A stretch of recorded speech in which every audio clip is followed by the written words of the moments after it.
live. I think we are.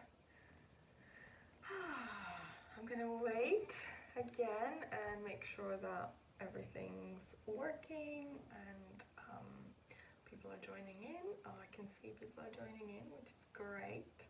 Welcome, welcome.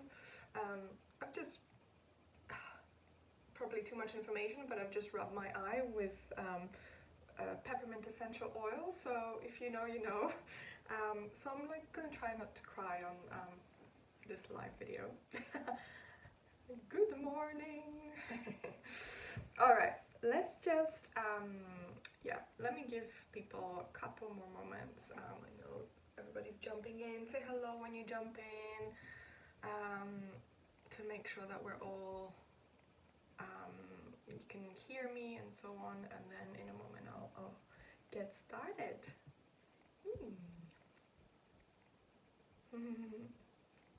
I know, it's painful. All right, well, I'm gonna get started because this is a hey, welcome back. This is a big one. Day 2 is a big one. Not that day 1 was super easy, but you know. And I really want us to go into everything that I've made notes on. Full disclaimer, I have notes because my brain just, you know, needs organization, and so I will keep referring to them to make sure that I cover everything. So let me get started. Welcome back to Mastering Your Boundaries. This is obviously day 2. I hope you're feeling really well. I hope you got some really helpful nuggets from day 1. Please keep sharing what's coming up. I know I keep banging on about it, but it's actually really helpful for other people to see. You know, we learn through other people's stories as well, right? So if it feels okay to do so, you know, bring your insight to this group. You know, this group is only going to be here while we run these workshops. So it's an opportunity to learn with each other, to lean on each other, and obviously I'm here to support you as well. So yeah, keep sharing what's coming up for you, and well done to those that have already. So this is our day 2, and we're going to be going a little bit deeper. Good morning. We're going to go a little bit deeper into the impact of our beliefs, those underlying beliefs that we have on the way that we approach boundaries, right? So before we go any further, there's a couple of things I want to say. The first one is that today is going to be kind of information heavy, in the sense that there might be quite a lot of detail as we go into beliefs, and they can be quite emotional. So I want you to approach this with a lot of compassion, gentleness, and kindness towards yourself. It's very easy for the ego to take over and to start to go into blame, and so please be mindful of that. And I'm going to keep coming back to that, because really that is going to define the point of doing this. Now the second bit that I want to just share is that you may have heard the term limiting beliefs, right? It's very popular amongst coaches in the self-development world, and I have used this term many times. And it makes a lot of sense, right? Because it talks to the fact that our underlying beliefs can often limit us, right? They have the power to sabotage and to keep us stuck in subconscious patterns unless they're directly addressed. However, calling them limiting beliefs paints a rather skewed and actually, you know, quite an unfair picture, because although these beliefs do have that power, they've actually hold a very essential purpose, right? Which is why we develop those beliefs in the first place. So as humans, we make sense of the world and our experience through stories, through narratives, and those narratives eventually develop into those core underlying beliefs that essentially help the mind become more efficient in processing information, right? So whenever you experience something new, your mind will filter that new experience through those beliefs, through those filters, so that it can quickly make sense of it and put it in the right box. And these beliefs are, I'm sure you already know, that they're primarily formed in childhood, right? They tend to be quite global statements. For example, something very generic like working hard is the only way to be successful, or people with money are bad people, or I'm a weirdo, people don't like me, things like that. And so these beliefs can be quite heavy, right? They are emotionally charged, and they originate from past experiences, either direct ones or indirect. And over time, they get morphed into these quite rigid, one-sided truths that we don't usually even know we hold, right? And some of these are also strengthened and amplified throughout our lifetime through, our social and cultural conditioning and systems. So these beliefs are formed in order to help you process and make sense of your world and your experiences. So they might seem limiting and negative and even toxic at times, but they actually have played a key role in keeping you safe from harm, and they have even ensured that you've arrived safely where you are now, right? So for example, just to go quickly into a very simple example, well, not so simple, but easy to understand, is that if, for example, if as a child you had to make sense of your parents focusing their attention on a sibling whose needs were prioritized over yours, you may have learned very quickly that to get your needs met, you had to be good, you had to be helpful, and not draw too much attention on yourself.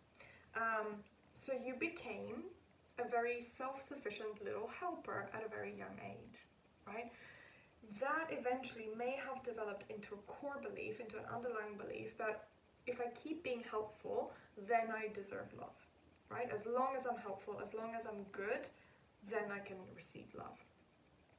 And that often leads to what we call, people pleasing and a rescuer fixer identity, right? So as an adult, this may lead you to always feel like, you need to be there for others, right? Always be available for others, that others depend on you, and that other people's needs are above yours. And that belief may cause you to keep giving, over giving, because subconsciously you still feel like your safety, your ability to receive love, your belonging is dependent on you being needed, on you being helpful, on you being good, right? And this is, this breeds resentment, self-abandonment, and so on. And we're going to go into all of this. However, as a child, right, you needed this belief to make sense of what was going on in your family unit, in your world, right? You had to learn how to survive, and that belief kept you safe and gave you a sense of belonging, right? Is that making sense? Give me a little kind of feedback if that's making sense. The point I'm making right here before we go into the specifics is that I would encourage you to play with referring to those beliefs instead of limiting beliefs. Refer them as protective, right? Refer to them as protective. And the mind chatter, right? Like that voice that goes on and sort of repeats those beliefs, or sounds like it's sort of mean and difficult and challenging, let that voice be your protector rather than your inner critic, or, that mean voice, or, your enemy or anything. It's actually a protector, right? It's part of the fear mind. Amazing. Okay, great. It's part of the fear mind, and it's trying to keep you safe. It's trying to keep you safe from perceived psychological risks, such as being alone, being rejected, fear of failure, fear of success, and so on. Yeah, it's so bittersweet that our problems right now were once our protection. Absolutely, yeah. And if we apply that grace, if we apply that compassion, if we think about how would we speak to someone else going through this, recognizing that that's their protection, that's the approach that we want to take with ourselves. It's really challenging, but it's the one we want to take. All right, so as we start to look at protective beliefs, you need to remember that you had to have these, right? You have to have them. You still have them. You will always have them in some form, unless you specifically address them. And even then, we still hold beliefs. We just get to create more helpful beliefs, more supportive beliefs, more courageous beliefs, right? Our beliefs don't have to be always positive. They need to, however, support us in growing, right? So what I'm also not wanting you to go into is like, well, I'm holding this negative belief, so I'm going to think the exact opposite and try to convince myself that that is true. Because that only works temporarily, yeah? So, which is why kind of just focusing on the affirmations bit, right? Positive thinking bit, it only works for a little while, right? Because you're not looking at the underlying needs.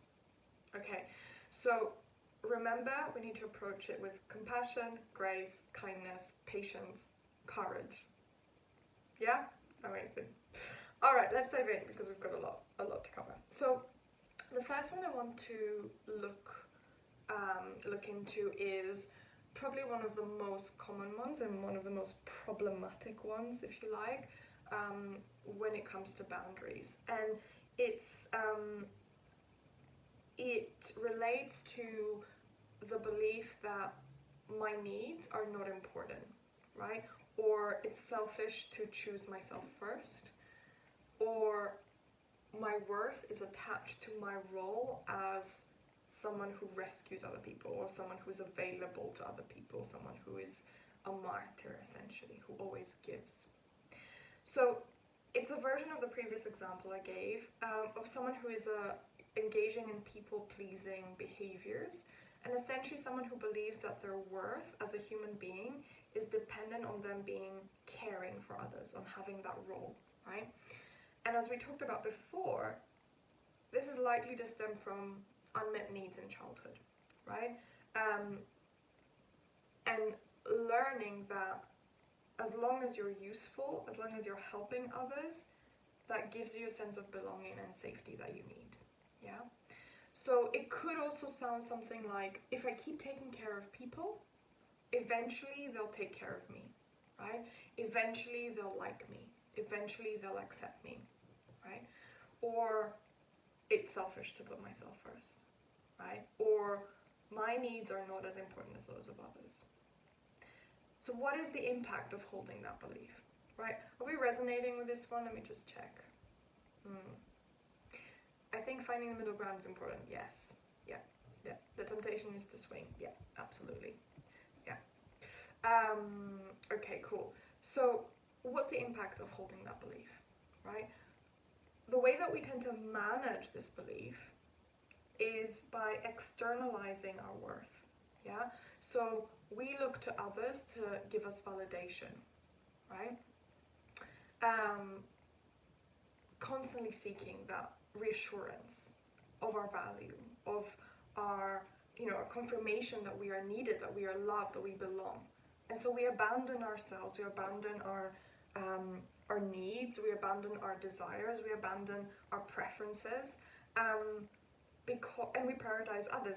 And we do that because it's the way we get that hit of validation, right? We get that hit of belonging.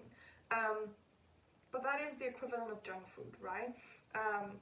Because it actually doesn't hit the right spot. We still don't get to believe in our own worth, right? We still look outwards to get that validation. And this is the one, this, belief is the one that triggers the most guilt and shame, right? We are afraid that setting boundaries will lead us to hurting others, right? Who has that as one of their worries, right? If I say no, if I stop what I've been doing, if I don't answer the phone, I'm gonna hurt the other person, right? They rely on me. Yeah. And while hurting others, right, is against what I assume most of us want to do, of course, absolutely, right? We don't want to hurt others. that is actually not for most of us, it's not the reason that stops us from setting the boundary. What actually stops us from setting the boundary, and what causes us to keep giving, over giving, especially when we're running on empty, when we know it's having, a negative impact on our mental health or on our, ability to be there for other people that we want to be there, when we know we self-abandon, is actually the fear that if we stop giving, if we stop being the rescuer, if we stop being the one that people go to, people will no longer need us. People will no longer respect us. We will be rejected. We will lose connection. We will lose that love. That love will be withdrawn. Does that make sense? So it's although hurting people is the fear, the sort of, most accessible fear.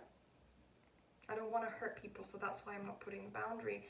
Usually what's underneath that is that, well, if I hurt them, then I will be alone, right? Or I will be rejected, or I won't be cared for, right?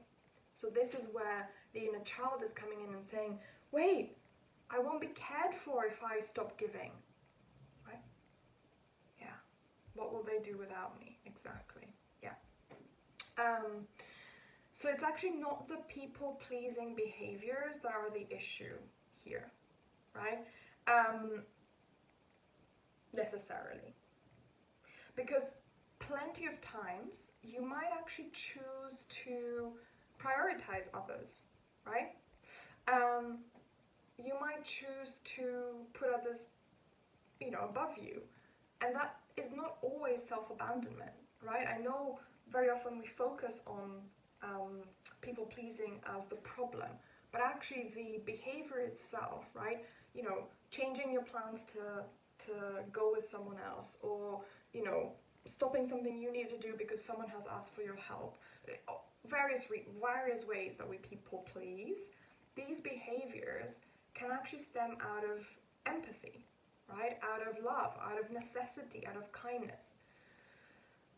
It's not the behavior that's the problem, it's the underlying intention or the underlying protective belief that says, who am I if I'm not needed? Right? Who am I if I'm not part of this, connection, if I'm not part of this group, if I'm rejected? Who am I if I'm not the person that people go to? Yeah. Yes, I also don't like seeing myself as strict or cold. Absolutely. Yeah, that goes into it as well. And that also speaks to another one I'm going to talk about, another belief here. All right, so let me know how is that feeling with this first one, right? Because it's a big one. There's a lot of nuance there. Yeah. Is there something in feeling needed that we wrongly connect to feeling love and being loved? Is there something in feeling needed that we wrongly connect to? Well, this is really about what we, as children, right? I'm making a sort of generalization, right? So this may not apply to you specifically, but as children, we do learn, and it's as humans, let's park the children. As humans, we do need connection, right? So the need to be loved, the need to belong is an absolutely natural and healthy human need. How we go about to meet it is when it becomes a bit difficult and challenging and, layered, right? So when we attach our identity or our value to other people needing us as the sort of prerequisite to then be able to receive love, it keeps you into a vicious cycle of having to always give in order to receive, right? Because if you're not able to give, then you won't allow yourself to receive. And that affects obviously your relationship to yourself. Does that make sense without opening this up too much? But does that make sense? Nicola, let me know. Okay. Let me see if I've missed any other I like your analogy. Junk food, yeah, it really works. Yeah, exactly. Okay, I'm going to come back to the comments in a bit if there's anything else. I'm going to move on to another one, another big one that's quite interesting, and that is perfectionism. And okay, let me see, hold on. As in, you need to be X to be loved rather than I can be loved for being yourself. Exactly. Yeah, I need to be X, which means the X in this scenario is I need to be helpful, or I need to, I need to be the one that puts others, I need to be good, right? There's the kind of good girl, good person archetype kind of thing. I need to be seen as good, and then I can deserve the love, right? Being myself is not enough. Yeah, exactly.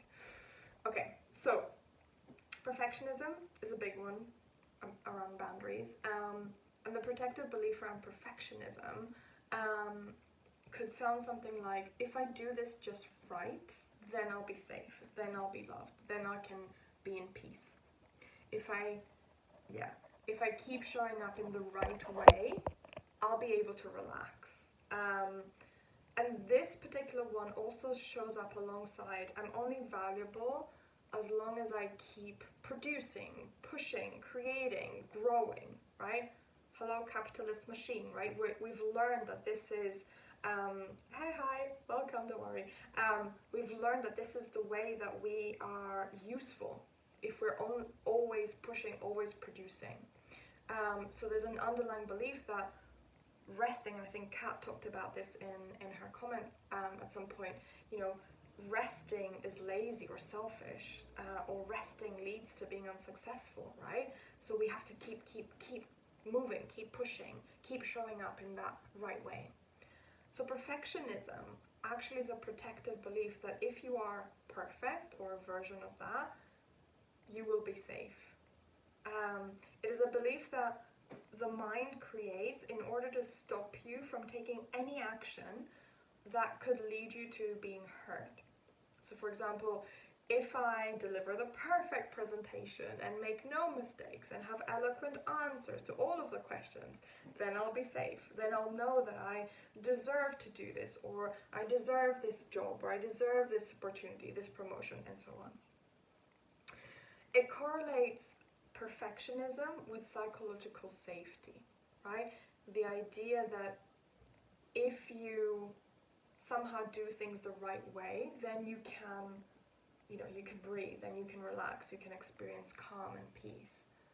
And perfectionism, as we know, is about control, right? It creates a way that you can feel in control in this sort of crazy, unpredictable, random world that we live in, right? It builds a fantasy world up there, where if you act perfectly, if you act the right way, you can avoid being hurt, or being judged, or disappointed.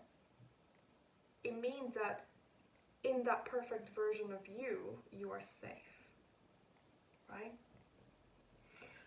Tell me how we're feeling about this, if it's making sense. In terms of boundaries, people who hold this type of belief manage it usually by over-giving, overworking, right? It very much relates to, work and career and so on, but it also relates to relationships and to essentially how we hold ourselves in the world, right? So we manage it by overdoing it. Sometimes we manage it by avoiding. So this is the swing that we've talked about before, right? You overdo it or you avoid. You overcompensate, right? But very often perfectionism is about the over, and then there's a way big pushback where we avoid, right? People who hold this belief might have quite a challenging relationship with, around boundaries with time, right? Their focus, their productivity, yeah?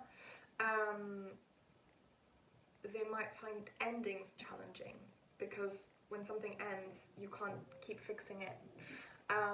They might, yeah, I think, a lot of us are relating to that. Control and overly worrying what people think. Yeah, absolutely exhausting. Yeah. Managing finances might be quite a struggle here around boundaries here. People hold this belief, also hold very strict rules, quite rigid and inflexible boundaries very often, right? About how things should be. And holding themselves and others to kind of unrelenting standards, right? And they may find it incredibly tough to set boundaries with their own mind, yeah? And this is what you're talking about, like worrying what people think. It's really hard to stop that. So it's really hard to set a boundary with your own mind, and own mind spirals, which then triggers anxiety, because the mind is always aiming to control. It's always trying to grab onto whatever it can feel it will help with control. Yeah, relationship with ending, I know, big. So they may also have very rigid boundaries with how much they allow themselves to play, right? To experience pleasure, because they're not. If they believe they're not yet in their perfect version, it's not safe for them to let go, right? Essentially, they believe that unless they have done things right, they don't deserve to rest. They don't deserve to relax. They don't deserve to, receive.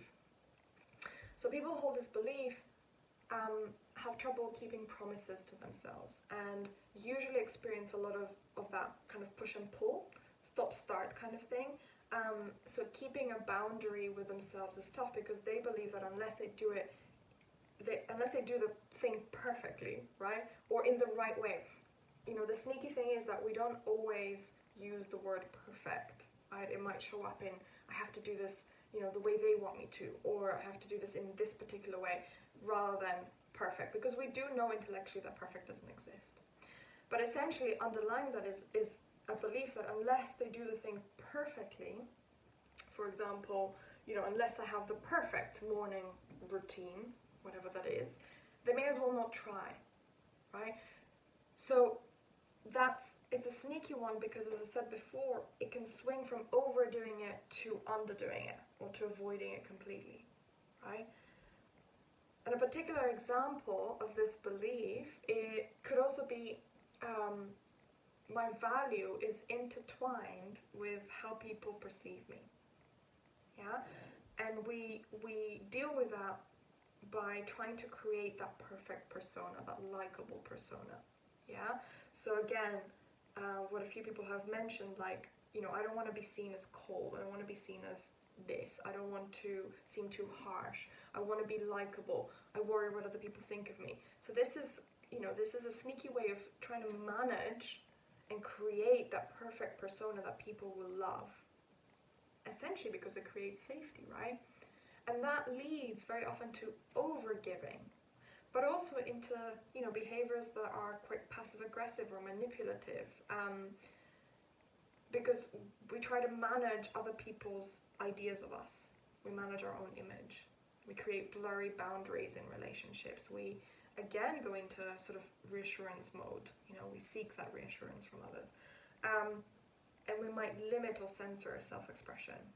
Yeah, so in some ways quite similar behaviors to the rescuer, sort of martyr example previously, but what's interesting is that the underlying need is different, right? Yeah. Okay. Whew. I know it's getting heavy. I know. Bear with me. How are we feeling? What's resonating? What's coming up? I'm gonna have a sip of water.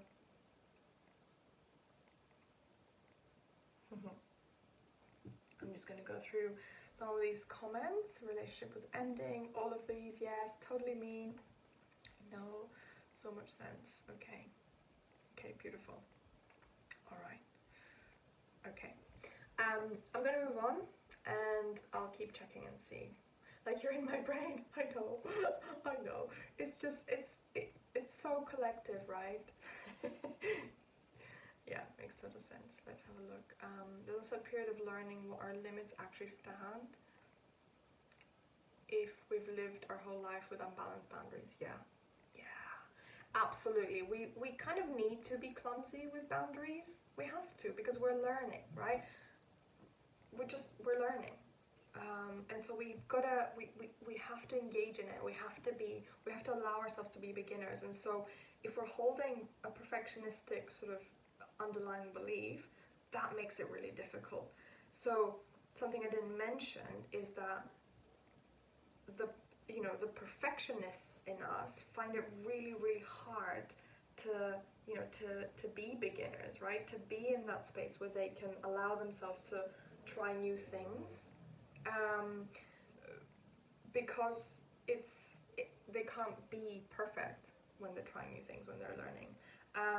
And so when you're trying to set boundaries, and you have to be clumsy, and you have to make mistakes, and you have to sort of admit that, okay, wait, this has not been working, I haven't actually been doing this right?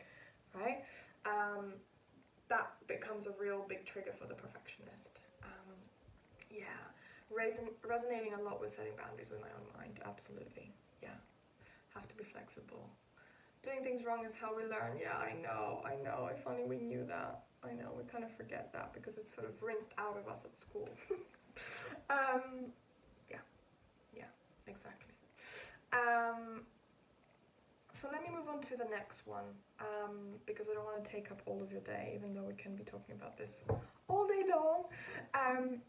So the third one I want to speak to is the one that says I'm not good enough, and it relates to the role of the victim.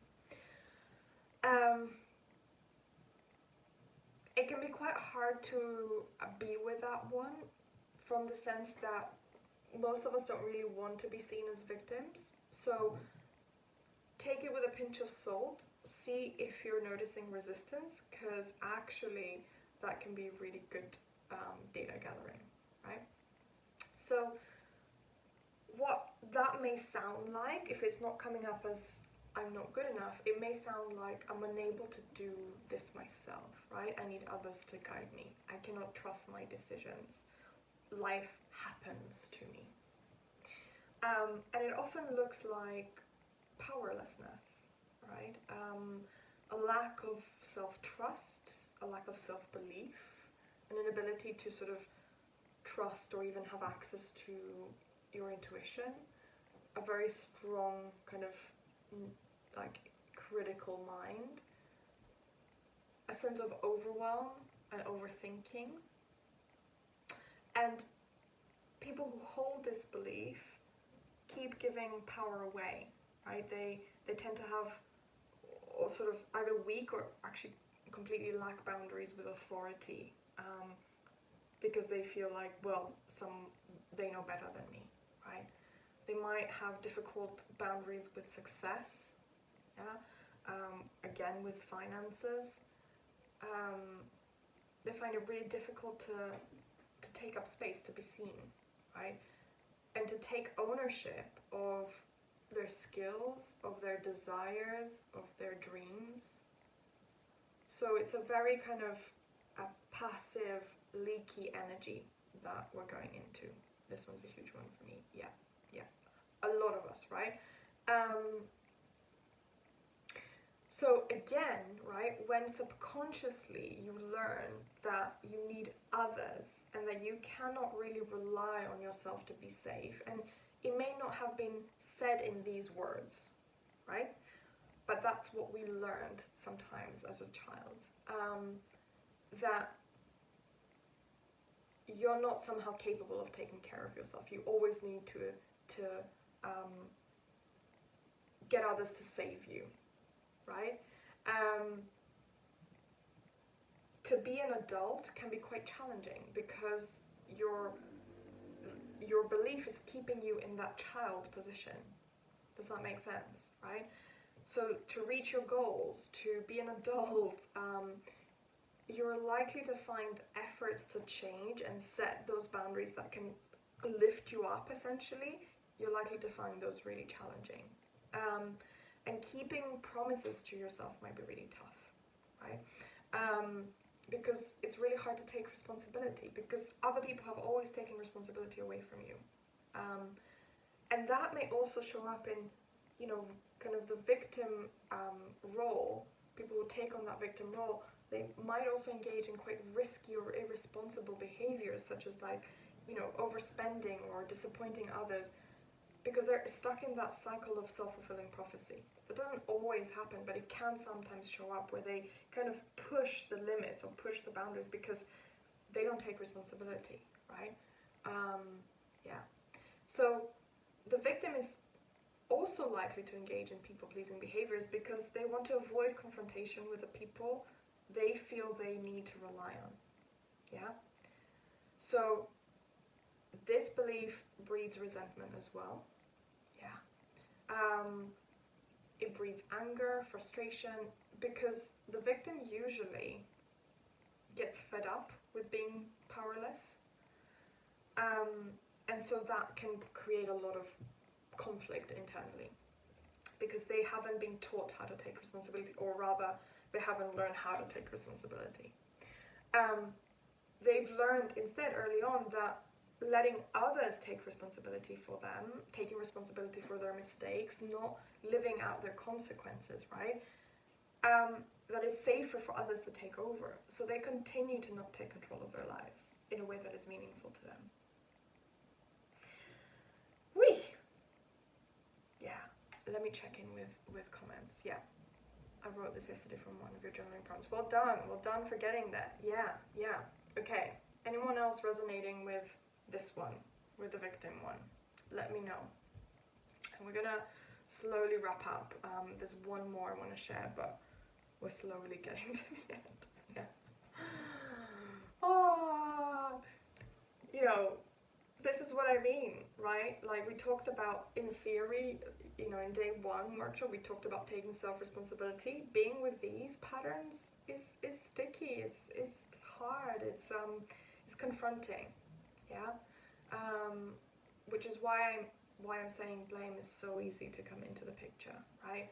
It's so easy to be like, oh, I'm gonna blame myself, or I'm gonna blame, my caregivers. This is not about, looking for the scapegoat, looking for, who to attach blame to, because that's another way that we don't take responsibility. So just be mindful of that. Be mindful of the ego taking over.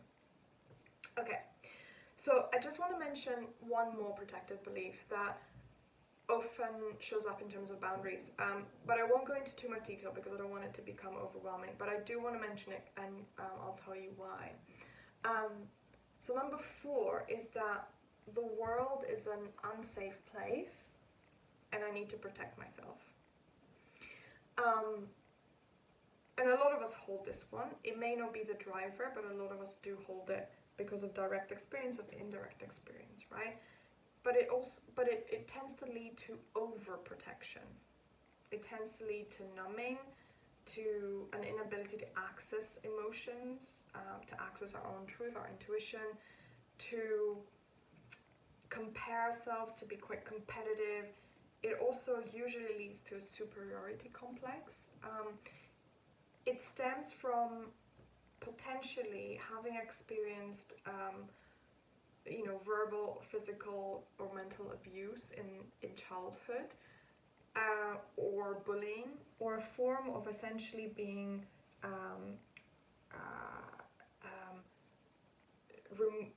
your power being removed from you, taken away from you. And so sometimes that leads to us being in the victim mode, but others it leads to us then taking over and going from, I'm not good enough to I need to be better than you, right? As a way to kind of rise up to the person or the powers that, cause the pain. Is that making sense? I wanted to mention this one because it's an important one to demonstrate the often, overlooked aspect of unhealthy boundaries, which is when they become too rigid, right? When they become too rigid out of fear and we get too closed off. So this flavor, a flavor of this rather, can show up in, being hurt in a relationship and then putting the walls up, right? and it may not be in the, it may not come up as the world is an unsafe place, but it might be it's not safe for me to be vulnerable. I have to protect myself. But what happens, of course, is that we don't only stop the world from coming in or seeing in, we also block access to our own emotions, to our inner guidance, to our creativity, to our self-expression. We become numb. Yeah? So just wanted to mention that because it's one that we swing in and out of. Okay. Alright, so we're gonna close. I'm just gonna check if I miss anything. Definitely this. I realize often when I decide to set a boundary or take control verbally, being with the belief that I won't be listened to. Yeah, exactly. Yeah.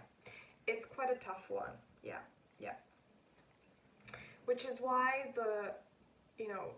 we need to work in parallel. There's absolutely the learning the language, learning to, how to set that boundary.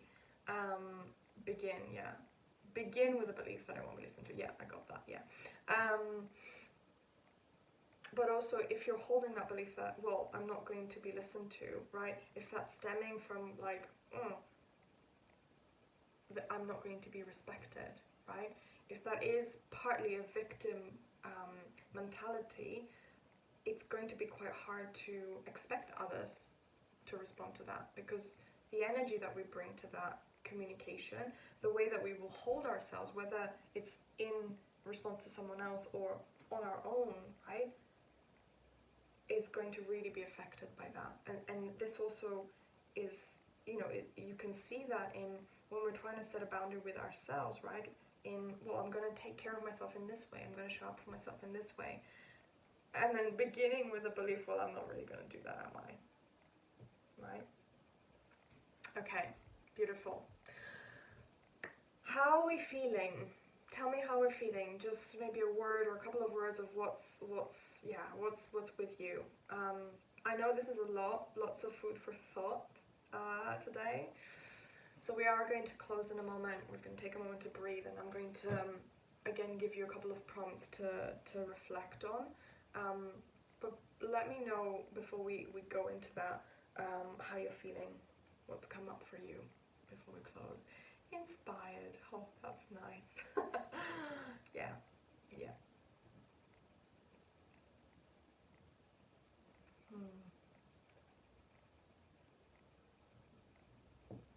How are we feeling? Do share.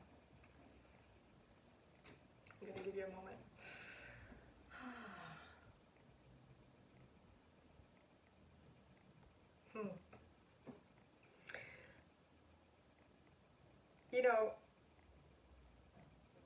When it's quiet, things are landing.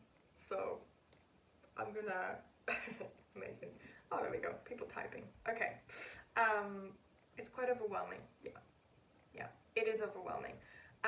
Because I've just basically thrown at you these kind of really difficult realities, right? Which we work very hard to not think about, because we need to protect ourselves. So we're protecting ourselves from these beliefs, but our beliefs work really hard to protect ourselves from being hurt. And so there's all that inner conflict. And so when we go out, we don't know we go out into the world to create what we want to create and live in the way that feels aligned. Internally, that's a very confusing place to be, right? So we gently need to go into these, gently, with a lot of awareness of, okay, yeah, they've had a function. They needed to be. I needed to believe that, it's safe for me not to take responsibility. But now, what is true? What else is available to me, right? And in our third workshop, we're going to think about some of this, right? Some of the remedies that it's not fixing it, right? Because if we jump into fixing, it's the ego taking over. But it's gently, what are the steps in breaking those cycles? Yeah? So well done for being with it. Beautiful. I've done a lot of work in similar areas, but this is really bringing it all together. Amazing. Well done. Hopeful. It helps to name things. It's empowering. Yeah. More aware. Not one word. No, that's fine. It's really helpful. empowered from knowing more and being able to recognize patterns, see them in a different way. Beautiful. Hopeful that I might have found a handhold, a place to start. Yeah, exactly. I think I need to watch the recording again to really understand all the information. I know, there's a lot, right? And also because you joined a little later, you missed the beginning, and that's an important part, so absolutely watch over. And anybody who's already been here, if you want to watch it over, that's what it's here for, right? Okay, well done. All right, let's take a moment to breathe before we close. I want you to just lean back on the chair wherever you are and just do a little shake. Put your notes to the side if you've been taking notes. Take a big breath in through the nose. Gently hold it at the top. Keep shaking. And then open the mouth, let it go. Shake the head out if you want. Really nice. And then let your hands come down, roll the shoulders. Let the feet touch the floor if possible. Close your eyes. And place the hands, palms down on your thighs, and give your thighs a little squeeze. So just coming back into the body. And if that feels good, you can also just, hug around your upper body, squeeze your upper arms, touch your face, just really grounding back. Bring your hands on the chest, on the belly, your hips, wherever you need them. So really even pressing the feet down against the ground. Okay. And then when that feels like enough, you can start to find a moment of stillness. Let's take another breath in through the nose.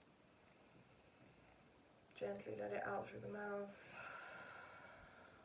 Pausing here, letting the breath flow freely, just for a little while. Noticing how you feel. See if you can be with the sensations of the breath for a little while, so you come back into the body and an opportunity to step out of the analytical mind. I'm going to offer you 2 prompts to sit with. First one is, what pattern feels familiar to me?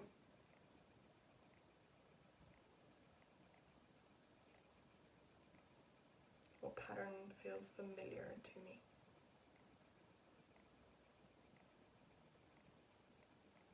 And the second one is, what feels especially uncomfortable to admit or be with? Right, so what feels uncomfortable to be with? Another way to be with this prompt is, what do I feel resistant to? Notice if you're going up into the mind to rationalize. Stay with the body for a moment longer.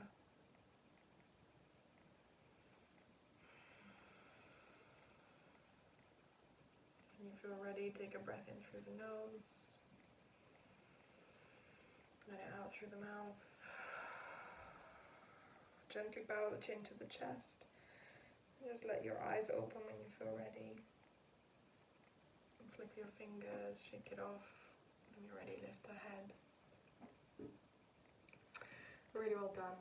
Honestly, really well done. We've just gone over a little bit, so apologies, but thank you for staying here. We'll meet again on Friday at 10 a.m. So you have a day off tomorrow.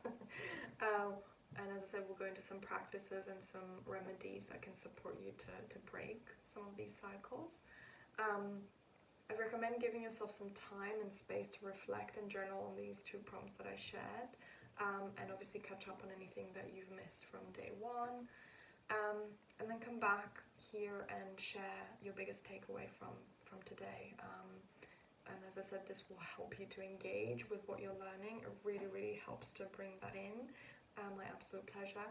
And it also supports others. Yeah, this is sticky work. I know I've said it many times, but there's so many common themes between us, right? So let's lean on each other. All right. Thank you so much, everybody. Well done. Really well done. Amazing work. And thank you for being here. All right. All my love. I'll see you soon. Well done.